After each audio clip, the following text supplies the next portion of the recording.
주후 57년의 일입니다. 57년에 여름이죠. 예루살렘에서 일어난 일이 로마에서도 일어나리라, 똑같이 일어나리라 라는 것을 하나님께서는 바울에게 말씀해 주셨습니다. 마음의 확증이죠. 여러 가지 많은 소란과 또 변고와 또 심지어는 많은 폭동과 더불어서 옥에 갇히는 그런 상황이 있다 할지라도 너는 그것을 끝이라 생각하지 말아라. 너는 반드시 로마까지 가리라. 하나님께서 바울에게 그런 확증의 말씀을 환상 중에 임하신 주 예수께서 그에게 말씀해 주셨다는 말입니다. 그날 밤에 주께서 바울 곁에 서서 이르되 담대하라. 내가 예루살렘에서 나의 일을 증언한 것 같이 어디에서도 로마에서도 증언하리라. 하나님의 말씀이었습니다. 이 말씀을 듣고 바울에게 일어난 일련의 사건들을 보면은 어떤 마음이 듭니까? 참 바울은 운이 좋은 사람이구나. 참 행운하다. 라는 그런 생각을 품고 그렇게 말할 수 있으리라는 생각을 해봅니다. 그러나 오히려 바울의 삶에 역사하시는 하나님의 위대함을 볼 수 있지 않습니까? 작은 일에도 개입하셔서 반드시 당신의 뜻, 하나님의 뜻을 이루어 가시는 하나님의 섭리가 영원토록 변하지 않는다는 사실을 우리가 느낄 수 있습니다. 여러분, 사람에게 일어난 그런 여러 가지 사건들, 세상 사람들은 무엇이라고 이야기합니까?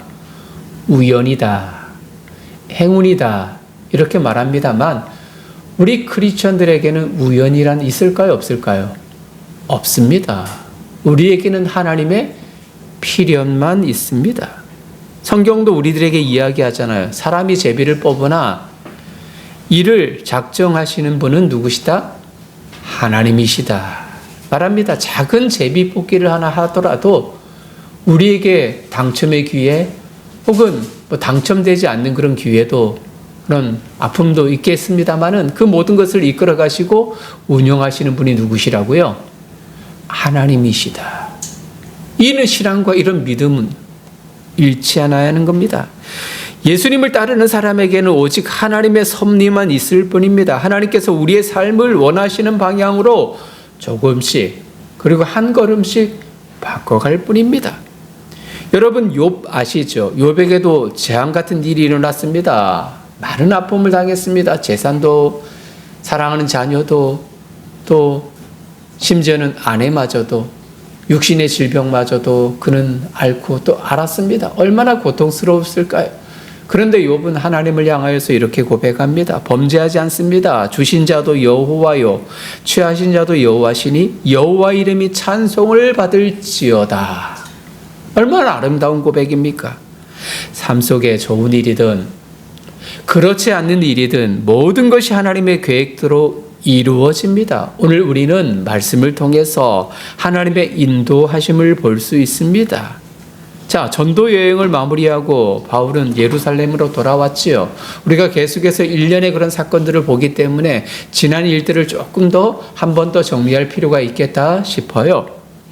예루살렘으로 돌아온 바울입니다. 자, 7일이 지났습니다. 마침 아시아에서 온 유대인들이 성전에 있는 바울을 알아보고 이방인들을 성전 안으로 끌어들여 더럽힌다라는 그런 명목으로 소요를 일으켰어요. 그들은 바울을 잡았습니다. 그리고 때립니다. 매질합니다. 돌로 치는 악행을 저지릅니다. 소동으로 인해서 로마 군인들에 의해 바울은 체포되죠. 체포된 바울은 로마 영내로 들어가기 전에 백성들 앞에서 다시 한번 증언할 수 있는 기회를 얻었습니다. 그리고 그는 하나님께서 자신을 보내셨고 자신을 특별히 이방인 선교사로 보냈다라는 것을 말했을 때에 유대인들과 종교 지도자는 더욱더 분노하고 바울을 죽이고자 하는 이를 가는 그런 모습들을 우리가 성경을 통해서 확인했습니다. 율법의 공의로웠음을 그는 자신 있게 선포했지만 그들은 믿지 않았습니다. 유대인들이 공분한 것은 자연스럽죠. 그들은 당을 지어서 이제는 맹세합니다. 어떤 맹세입니까? 오늘 우리가 읽은 본문 속에서 나타납니다. 먹지도 않습니다. 마시지도 않습니다. 어떨 때까지? 바울을 죽이기 전까지는 내가 먹지도 않겠다, 마시지도 않겠다, 이렇게 결심한 사람들이 몇 명이나 있었습니까? 40명이나 있었습니다. 이렇게 동맹한 자들이 40이 넘었어요. 예전에 바울이 그리스도인을 잡아 죽이기 위해서 공문을 받아 다메섹으로 향했는데 이제 도리어 지금은 자신이 그런 위치에 놓였단 말입니다. 바울을 죽이기 위한 작전, 유대인들 가운데 그런 작전이 펼쳐지기 시작합니다. 대제사장들, 장로들이 모의합니다. 천부장에게 바울을 더 조사할 것이 있다 하여서 그를 오게 하고 자객을 숨겨두어서 바울이 오는 그 순간에 바울을 죽이려고 모의했던 것입니다. 사실 바울이 구금된 그 영내와 그리고 천부장, 그 유대인들이 그 모이는 공회 그 사이 그 간격은 꽤 거리가 있었습니다. 그래서 음모자들은 그를 죽이기 위한 철호의 기회다. 바울이 종교적인 문제가 있으니 로마 영내에 있는 그를 유대인들이 모이는 그곳에서 좀 잠시 듣겠다. 바울을 보내주소서라고 하면 바울을 보내줄 것 아닙니까? 그 어간의 바울을 죽이기 위한 계획을 하고 있는 것입니다. 백성들 사이에 밀란이나 소동의 일들이 적으면 적을수록 그 로마인들 입장에서는 어떨까요? 그들에게는 너무 좋은 기회입니다. 그래서 그들은 요청을 흔쾌히 받아들일 것처럼 보이죠. 아마도 자객들과 유대인들이 계획한 그 공모들은 완벽해 보입니다. 완벽해 보여요. 이미 먹지도 마시지도 않겠다 그렇게 결의한 40명이나 있고요. 그리고 모든 작전 계획들이 하나부터 10까지 다 계획 속에서 바울이 오기만 하면 이제는 이제 바울의 이 생명은 끝이다라고 여겼죠. 이것이 사람의 계획입니다. 그러나 인간의 계획은, 사람의 계획은 아무리 완벽해 보여도 작은 변수 하나 때문에 모두 무너져 내리는 모래성에 불과합니다. 사람의 계획은 그렇습니다. 왜 그렇습니까? 우리가 읽었듯 모의를 엿들은 한 사람이 있습니다. 그 사람이 누굽니까? 바울의 생질이었어요. 하나님이 그를 준비시켰던 겁니다. 바울의 조카입니다. 누이의 아들을 가리켜서 생질이다 말하잖아요. 바울 살해의 계획을 세우는 그곳에 바울의 친족이 있었단 말입니다. 참 우연 같은 일이지요. 많은 이들이 나는 결심했습니다. 마시지도 않습니다. 물을 한 모금도. 먹지도 않을 것입니다. 저 괘씸한 바울을 죽이기 전까지는. 그리고 계획을 하나 둘 계획을 짜는데 그곳에 누가 있었단 말입니까? 바울의 생질이 있었습니다. 우연이 있겠죠. 우연은 없다. 하나님의 계획이다. 누구를 보호하기 위해서? 바울을 보호하기 위한 하나님의 섭리입니다. 시편 2편 4절에 하늘에 계신 이가 웃으시며 주께서 그들을 비웃으시리로다. 생질은 모의의 내용을 바울에게 말했고요. 바울은 백부장에게 부탁하여서 천부장에게 모의에 관한 그 사실들을 알렸습니다. 유대인들의 계획에 차질이 빚도록 했죠. 아주 쉽게 무마된 사건입니다마는 우리에게 주는 교훈이 있습니다. 바울을 죽이기 위한 유대인들의 자객과 바울을 보호하기 위한 하나님의 준비, 생질을 준비했고 또 가장 강력한 무기와 힘을 자랑하는 로마 그 병정들을 준비시키셨던 하나님의 섭리, 너무나도 대조적이지요. 복음에 가장 가까이 있는 유대인들을 통해서 바울을 보호한 것이 아닙니다. 도리어 멀리 있다고 여기는 로마 군인들을 통하여서 사도 바울을 보호하시는 하나님의 섭리가 이 안에 작용하고 있는 거죠. 우리는 삶의 길에 의미란 목적을 알 수 없는 일들이 산적하다는 사실을 우리는 직면하고 살아갑니다. 특히 감당할 수 없는 고통과 슬픔을 경험할 때면 하나님께서 우리의 삶과 역사를 책임지신다는 이 믿음은 성도리째 흔들려 버립니다. 그렇죠. 어렵고 환난과 알 수 없는 핍박 속에서 하나님이 어디 있느냐? 하나님은 죽은 하나님이야. 나와는 멀리 있는 하나님이야. 그렇게 여기면서 원망과 또 여러 가지 좌절 속에 있지는 않습니까? 머리로 이해하려고 발버둥을 치지만 이미 손과 발은 말씀과 동떨어진 행동하고 있습니다. 조금 더 인내해야 합니다. 이해하기 힘들어도 섣불리 믿음의 대상을 사람으로 바꿔버리는 실수를 범해서는 안 된다는 말이에요. 교회도 그러합니다.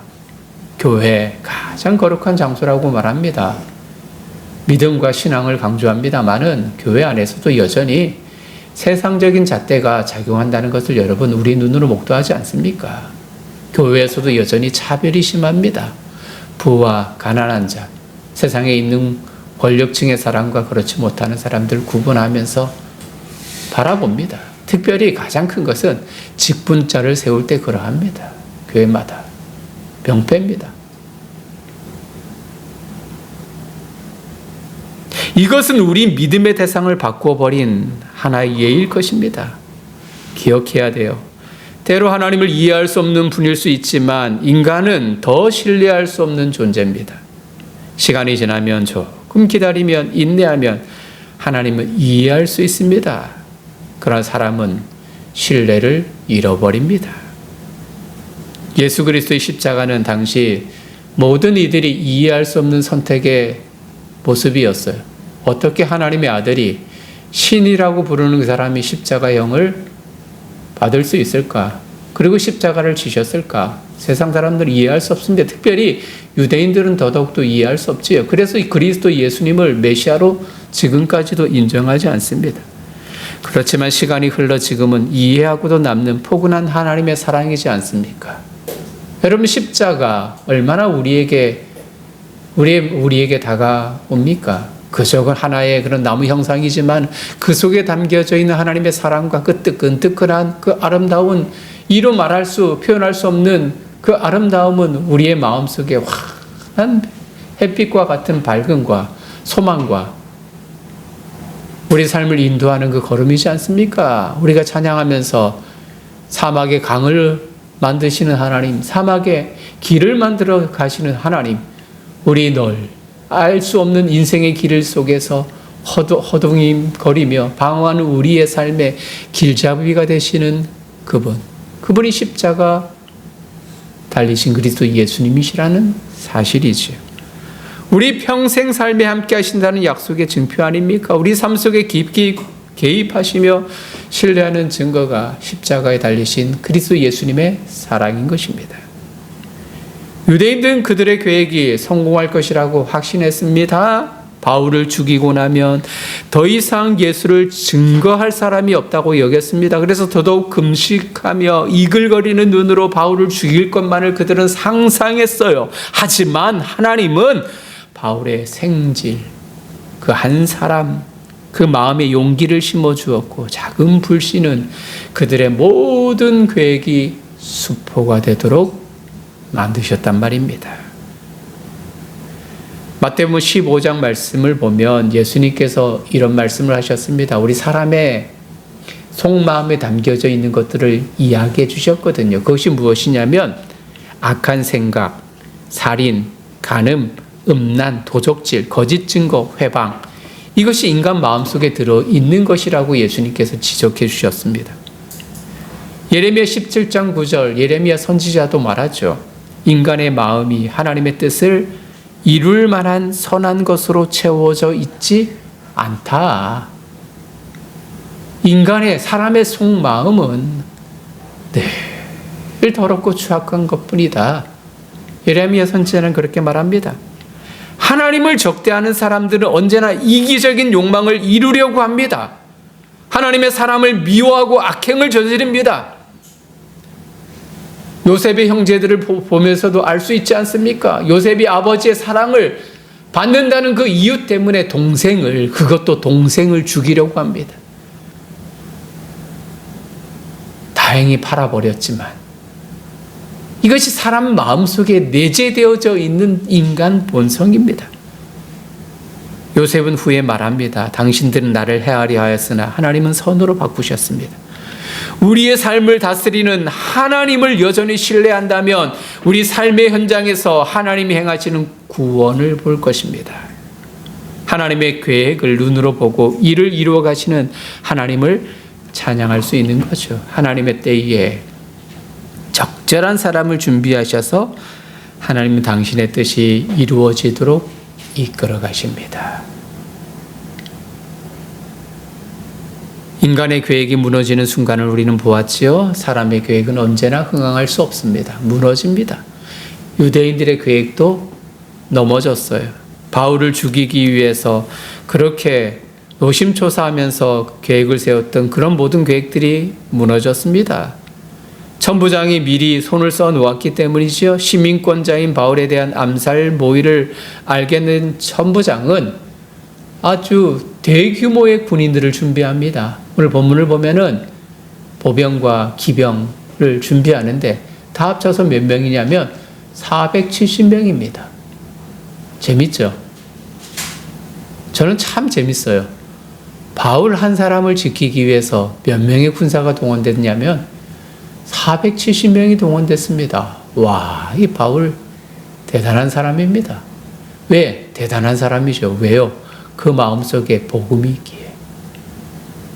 그 마음속에 하나님의 계획이 살아 숨쉬기에 그는 대단한 사람임에 틀림이 없습니다.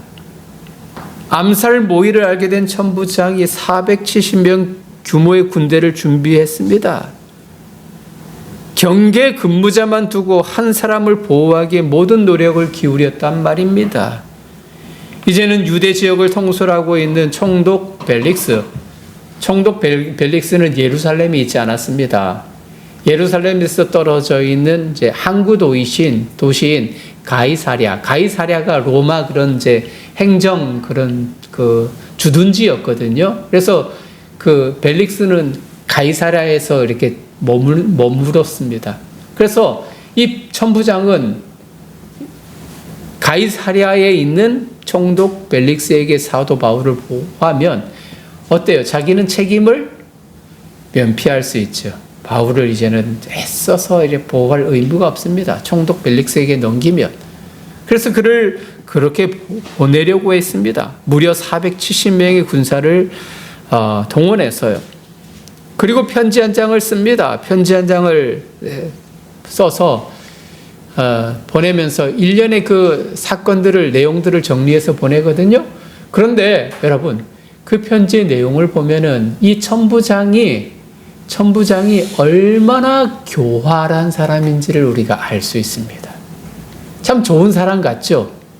사도 바울을 보호해주고 그걸 애써서 그의 신변을 다 안전하게 보호하여서 가이사랴에 거주하는 총독에게 보내려고 하는 천부장의 그 노력들이 참 뭐랄까 기특하다라는 그런 마음들을 우리가 품을 수 있겠지만은 편지의 내용들을 하나 둘 살펴보면 그는 매우 교활한 사람입니다. 27절을 보면 자신의 의로움을 드러내거든요.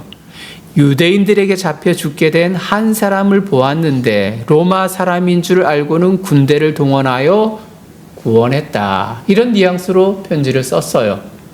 여러분 어떤 느낌이 들어요? 우리는 이미 사도행전을 쭉 말씀을 살펴보면서 그 사건의 그 내용, 진위를 다 살펴보았습니다. 이 편지의 내용이 사실입니까? 아니면 조금 거짓이 내포되어져 있습니까? 거짓이. 조금 자신의 의로움이 그 안에 담겨 있다는 이야기입니다. 로마 사람임을 알고 구원한 것이 아니라 진실은 소동이 일어났기에 진정시키기 위해 출동했습니다. 사실은 로마인이라는 사실은 바울이 헬라 말을 했기 때문에 알았던 거예요. 그리고 바울에게 이야기해서 당신이 어떻게 헬라 말을 구사합니까? 로마 그리스 말을 구사합니까? 당신이 로마 시민권자입니까? 그렇습니다. 나는 로마 시민권자입니다. 나는 돈 주고 샀는데 당신은? 나는 나면서부터 시민권자입니다. 이 사실을 알게 되었습니다. 그가 사도 바울을 구원하기 위해서 로마 시민권자임을 미리 알고 그가 위태해서 군대를 출동시켜서 사도 바울을 구원한 것이 아니라 그 소란을 진정시키기 위해서 사도 바울을 이렇게 보호했고, 그리고 그에게 몇 가지 가했었잖아요. 그런데 사도 바울이 나는 로마 시민권자다라고 이야기했을 때 비로소 알게 되었는데, 편지의 내용을 보니까 어때요? 내용과 다릅니다. 자신의 의를 드러내고 있는 겁니다. 내가 로마 시민권자를 어떻게 했다? 보호했다. 로마 시민 그 사람들을 구출하여서 안전하게 이렇게 영내에 이렇게 뭐랄까요? 잘 지내게 했다가 이제 470명이라는 군대를 동원하여서 당신께 보냅니다. 나를 칭찬하소서. 나에게 상을 내리소서라는 뉘앙스의 이야기를 하고 있는 겁니다. 물론 그가 최선을 다한 면도 있겠지요. 폭행당할 때 구한 것은 사실입니다. 그리고 안전하게 군사를 동원해서 보낸 것은 사실입니다만은, 그러나 편지의 내용을 보면은 왜곡된 내용들이 있습니다. 그를 통해서 천부장은 매우 교활한 사람이고 이기적인 사람임을 우리가 알 수가 있는 것입니다. 물론 후에 벨릭스 총독도 살펴보겠습니다만은, 역사가 요세푸스에 의하면 총독 벨릭스도 이 사도 바울을 근 한 2년 동안 가이사랴 그 감옥에 구금하고 있거든요. 근데 그 구금하는 그 이유가 무엇이냐면은, 요세푸스 역사가에 의하면 사도 바울이 가진 재산 때문이었습니다. 여러분, 사도 바울이 전도여행을 다 마치고 예루살렘 올 때 뭐를 가지고 왔을까요? 전도 헌금을 가지고 왔습니다. 예루살렘 교회를 돕기 위해서 각 아시아에 흩어져 있는 교회들이 헌금한 그 금액을 다 모아서 가지고 왔습니다. 사도 바울이 그 많은 자산가임을 벨릭스 총독은 그렇게 이해를 했고요.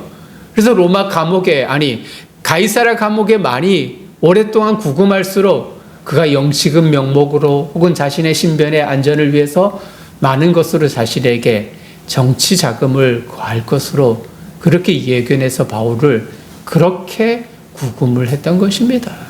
벨릭스도 별반 다를 사람이 아닌 것이지요. 이기주의자였던 천부장, 기회주의자요 탐욕의 정치인 벨릭스에게 복음을 위해 부름을 받은 바울을 맡기는 것은 한 사람의 신앙인으로 생각해도 어쩌면 이해할 수 없어 보입니다. 그러나 하나님의 계획은 우리의 생각을 뛰어넘어요. 악의 소굴에 바울을 맡기지만 더 깊숙한 악의 소굴에 진정한 행복을 전하기 위해서 하나님의 목적이 있다는 것을 우리는 발견하죠. 예수님의 제자 중 가로 유다가 있습니다. 계산적인 사람입니다. 모든 것을 수치화하여 생각합니다. 예수님을 판 이유도 영적인 생각이 아닌 지극히 인간적인 셈 때문이었죠. 하지만 도리어 구속, 완성하는 인류 구원의 출발을 이루는 도구가 되었습니다. 물론 그에게는 불행했지만 말이죠. 십자가를 향하는 주님의 걸음은 사람의 생각을 뒤엎어버리는 하나님의 방법이었습니다. 어찌 하나님이 십자가의 형에 돌아갈 수 있을까? 구원을 이루시는 하나님을 묵상하지 않으면 이해할 수 없는 것입니다. 비록 자신의 의를 드러내고 지위를 공고히 하려는 천부장의 태도, 자신의 정치적인 목적을 이용하려는 총독의 자세를 통해서 하나님은 바울을 보호하고 복음이 세상 끝이라고 말하는 로마를 넘어 스페인까지 가게 하기 위한 하나님 계획의 승리였다라는 것을 볼 수 있습니다.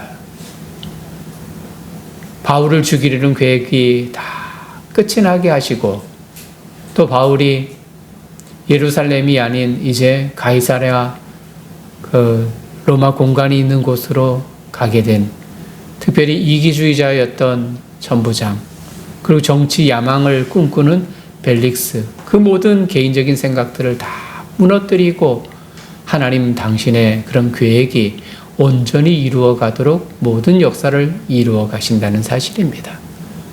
그래서 우리의 삶에 작은 아픔 속에서 우리는 절망할 것이 아닙니다. 원망할 것이 아닙니다. 영적인 사람은요, 작은 일 속에서 보이는 아픔과 그런 계획의 차질 속에서 어떤 생각을 하냐면, 어떤 기도를 하냐면, 바로 이것입니다. 하나님이 이 일을 통해서 내 가정과 내 개인적인 일에 어떤 계획을 꿈꾸고 계실까? 이런 생각을 품는다는 이야기입니다. 그러면 미움이 사라지고요. 그러면 이해할 수 있고 폭넓은 마음으로 내려놓을 수 있는 영적으로 든든한 버팀목이 오히려 될 수 있는 것입니다. 여러분 가정에, 여러분의 회사에, 혹은 여러분의 직장에 여러 가지 많은 일들이 있지 않습니까? 관계적인 일들 속에서도 많은 일들이 일어납니다. 우리는 그 일들 속에서 내가 원하는 일이 성취되었다, 기뻐하고 춤추고 노래할 것이 아니라 오히려 내가 원치 않는 그 일들 속에서도 하나님이 이 일을 통해서 내게 원하시는 뜻이 무엇일까를 깊이 생각하며 용기를 가지고 일어설 수 있는 힘이 다시 해보자라고 결단하는 그것이 우리의 신앙과 우리의 믿음인 줄 믿습니다. 여러분이 잘 알고 있는 사람입니다. 67의 처칠이 자신의 모교인 옥스퍼드 대학 졸업 축사에서 그 축사의 시간이 30분 잡혀 있는데 단 6분 만에 그 축사를 끝냈습니다. 그는 마지막에 이런 말을 외치고 그 단을 내려왔죠. Never, never, never give up. 이 6번을 외치고는 축사를 마쳤습니다. 이 연설에 감동한 학생들은 2차 세계대전으로 폐허가 된 영국을 새롭게 건설한 인재들이 되었습니다. 처칠은 2번이나 수상을 지냈죠. 훌륭한 사람입니다. 그리고 노벨 문학상을 받을 만큼 그렇게 문학적인 깊이도 있는 사람입니다. 그리고 지금까지도 영국에서 가장 위대한 사람으로, 영국인으로 불립니다. 그가 이 시대의 가장 위대한 연설가로 인정받고 있지만 그가 평생 장애를 안고 살았다는 사실 여러분 알고 있나요? 언어 장애가 무척이나 심했습니다. 혀가 짧았습니다. 그래서 몇몇 발음은 제대로 되지 않아요. 말 더듬증도 있었습니다. 그래서 사람들은 그를 향해서 지적 장애인 열등아라고 불렀습니다. 그가 정치에 입문했지만 선거에서 많은 패배를 맛보았습니다. 가정의 상황도 녹록치 않았습니다. 막내딸이 2살 때, 2살, 그 어린아이, 눈에 넣어도 아프지 않는 그 2살 딸 아이가 폐혈증으로 죽었습니다. 아들 랜돌프와 딸은 알코올 중독자로 인생을 마감했고요. 자녀를 내세울 만한 근거가 하나도 없습니다. 요즘 만나면 어때요? 자녀 자랑으로 많이 하잖아요. 내 자녀가 어느 학교, 또 어느 졸업, 어느 직장.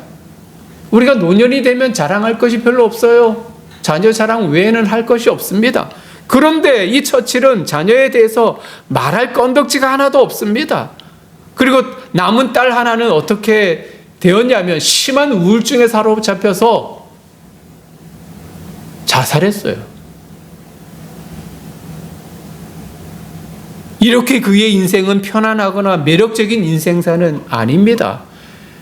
그러나 그는 쉽사리 포기하지 않았습니다. 갖가지 시련들을 하나하나 극복했습니다. 처칠의 삶의 무게가 어떠했는지를 알고 있는 학생들은 70세 넘은 저 노인이 어떤 인생을 살았는지 학생들은 잘 알지 않습니까? 자녀들, 그의 정치 인생. 그런데 그가 마지막에 never, never, never give up.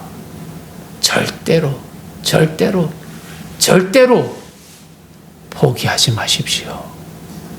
이 말이 그 학생들에게 얼마나 감동적인 말이 될까요? 평생 그렇게 살아왔던 인생을 바라보면서 하나님은 우리를 포기하지 않습니다. 우리가 보았잖아요. 바울을 포기했던가요? 바울을 죽이기 위해서 40명이나 되는 그 사람이 마시지도 않습니다. 금식합니다. 저 바울 내가 죽이겠다. 유대인들이 공모합니다. 모든 계획을 다 짜서 정치를 상관없이 종교적으로 다시 한번 물을 것이 있으니 그 바울을 우리들에게 보내주십시오. 매복시켜서 죽이려는 계획을 딱 하고 있는데 하나님은 딱 한 사람을 예비시켰습니다. 이기적인 천부장의 그 마음을 변화시켜서 470명을 동원하여 바울을 보호합니다. 벨릭스도 동원하여서 바울을 포기합니다.